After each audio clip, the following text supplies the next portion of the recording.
Ooh, do you like my new glasses?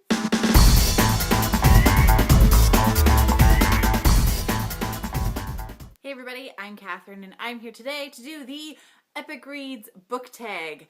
I was not tagged by anyone specifically, but it looked like a lot of fun and I figured why not. So down below I will link the videos of the Epic Reads ladies Epic Reads book tag videos. So go and check them out. It is a lot of fun. I had some hard times trying to pick the books for the questions. So let's get right into it, shall we?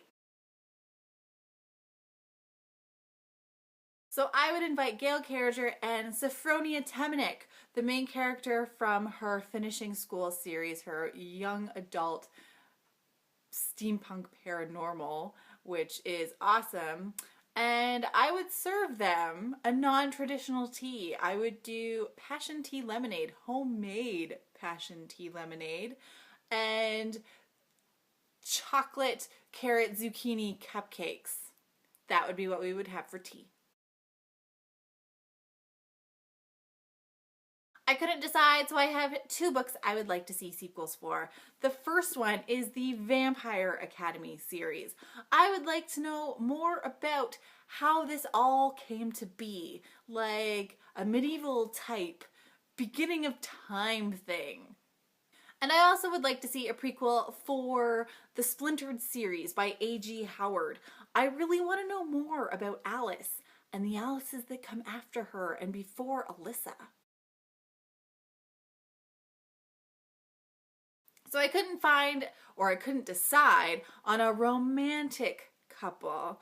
So I went with one that would be the most awesome crime-fighting partners in crime ever. So I decided to go with Zuzana from the Daughter of Smoke and Bone trilogy by Laini Taylor, and her partner in crime would be Celaena from the Throne of Glass series.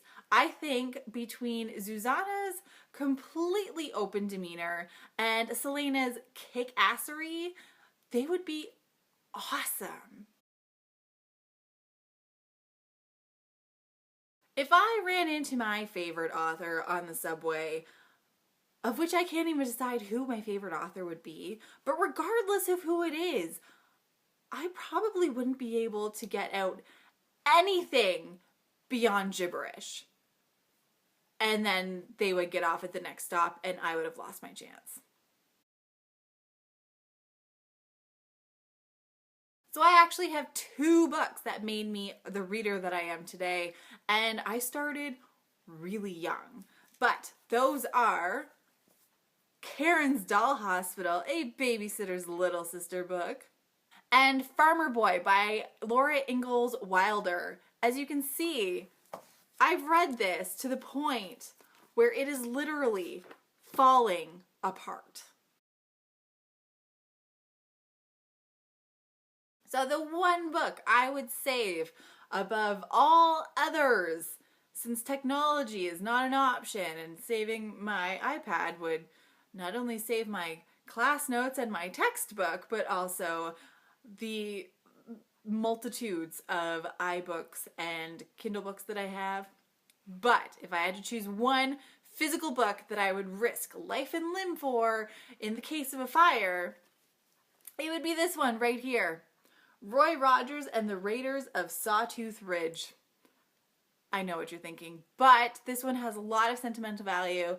It has my dad's name in it. It was one of his books when he was a child, and it sits on my shelf with a lot of other really old family books, but this one is really special. Well, for one thing, I don't think I'd want to necessarily live in the dystopian landscape in any novel. But if I had to choose, well, to be honest, I'd want to live in the Matched universe. Simply because dating would be so much easier. To be fair, I haven't read books 2 and 3, so I'm not really sure how it ends. I could have picked a really bad place to live, couldn't I? So I agree, one of the most epic reads of all times is Harry Potter. But I would have to argue that Wicked is pretty damn epic. I mean, there's a musical, an amazing musical on Broadway about it. And it really opens a reader's eyes to the plight of the Wicked Witch of the West. So I tag anyone and everyone who wants to do this video. However, I would really like to see some of my fellow Canadians out there. So all you Canucks, this is for you. And now we do a shimmy, shimmy, shimmy, shimmy, shimmy. Ooh, shimmy. Sophie gets in on the shimmy. Thanks for watching and happy reading, everybody. Oh, you're so cute.